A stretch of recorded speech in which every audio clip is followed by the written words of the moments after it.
শীতের নানা রকম সবজি দিয়ে ট্যাংরা মাছের এই রেসিপিটা অসাধারণ লাগে খেতে। গরম গরম ভাতের সাথে এই ট্যাংরা মাছের ঝোল হলে আর কিচ্ছু লাগে না।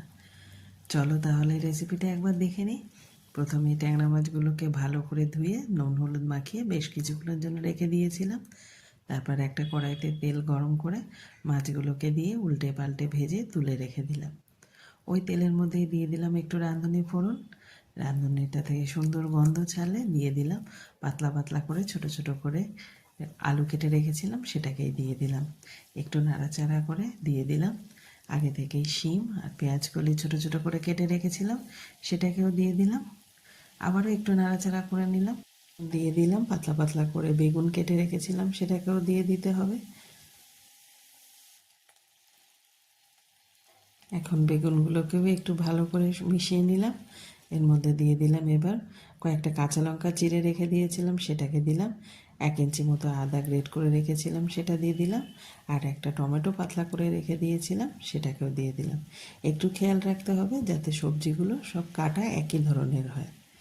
ওপর থেকে একটু নুন, একটু হলুদ, একটু জিরে গুঁড়ো আর সামান্য একটু কাশ্মীরি লঙ্কার গুঁড়ো দিয়ে খুব ভালো করে সবজিগুলোর সাথে মিশিয়ে নিলাম।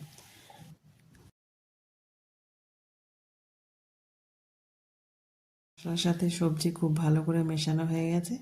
এবারে ঢাকা দিয়ে বেশ কিছুক্ষণের জন্য রেখে দিতে হবে। ফিরে এলাম কিছুক্ষণ পরে। দেখে নিতে হবে সবজিগুলো কতটা সেদ্ধ হয়েছে। মোটামুটি 80% সেদ্ধ হলেই হবে। দেখুন টমেটোগুলো সব গলে গেছে। এখন এই অবস্থায় ভেজে রাখা মাছগুলোকে দিয়ে দিলাম। সবজির সাথে মাছগুলোকেও খুব ভালো করে মিশিয়ে নিয়ে দিয়ে দিলাম পরিমাণ মতো গরম জল। বেশ কিছুক্ষণ ফুটিয়ে নিলাম। ওপর থেকে নামানোর আগে একটু ধনেপাতা কুচি ছড়িয়ে দিলাম। ব্যাস তৈরি হয়ে গেল ট্যাংরা মাছের এই রেসিপিটা। গরম গরম ভাতের সঙ্গে অসাধারণ লাগবে খেতে।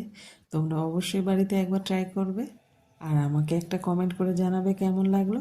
যদি ভালো লাগে একটা লাইক করে দিও। আর হ্যাঁ, আমার চ্যানেলটাকে সাবস্ক্রাইব করতে ভুলো না কিন্তু। তাহলে তোমাদের সঙ্গে আবার দেখা হবে অন্য কোনো ভিডিওতে।